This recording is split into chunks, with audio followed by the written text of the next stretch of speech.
नमस्कार फ्रेंड्स, पूनम गुप्ता स्वागत करती हूँ आपका अपने यूट्यूब चैनल पूनम के गीत संगीत में। तीज की बहुत बहुत हार्दिक शुभकामनाएं। तीज के व्रत के उपलक्ष्य में मैं एक गीत प्रस्तुत करने जा रही हूँ। कैसा लगेगा कमेंट में जरूर बताइएगा। साथ ही हमें सपोर्ट ज़्यादा से ज़्यादा कीजिए और अपना प्यार आशीर्वाद बनाए रखिए।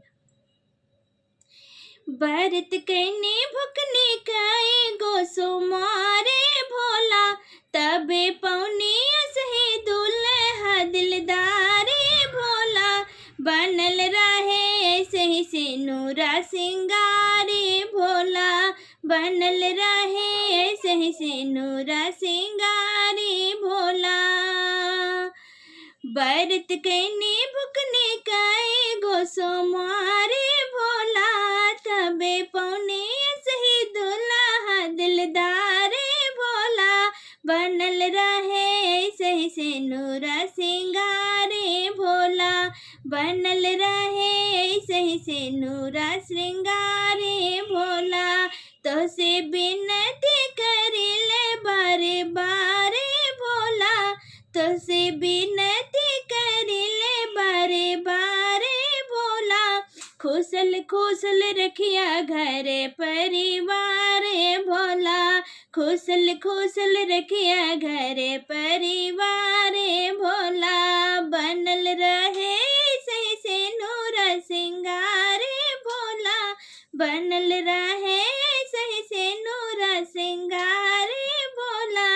खुशल खुशल रखिया घर परिवार भोला, खुशल खुशल रखिया घर परिवार भोला।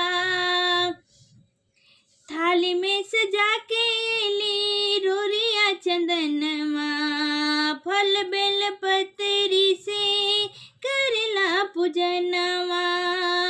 थाली में सजा के ली रोरिया चंदनमा, फल बेल पतरी से करला पूजनवा। जिंदगी में हमरे पिया फूल जैसे महके, सगरो उमरिया बलम हरदम चाहके। जिंदगी में हमरे पिया फूल जैसन महके, सगरो उमरिया बलम हरदम चाहके। याद रखिया कैले अरज हमारे भोला, याद रखिया कैले अरज हमारे भोला।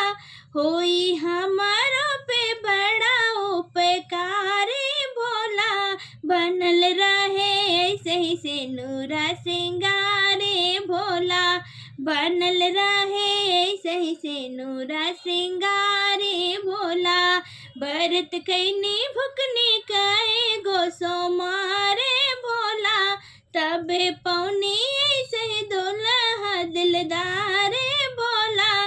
बनल रहे सही से नूरा सिंगारे भोला, बनल रहे सही से नूरा सिंगारे भोला।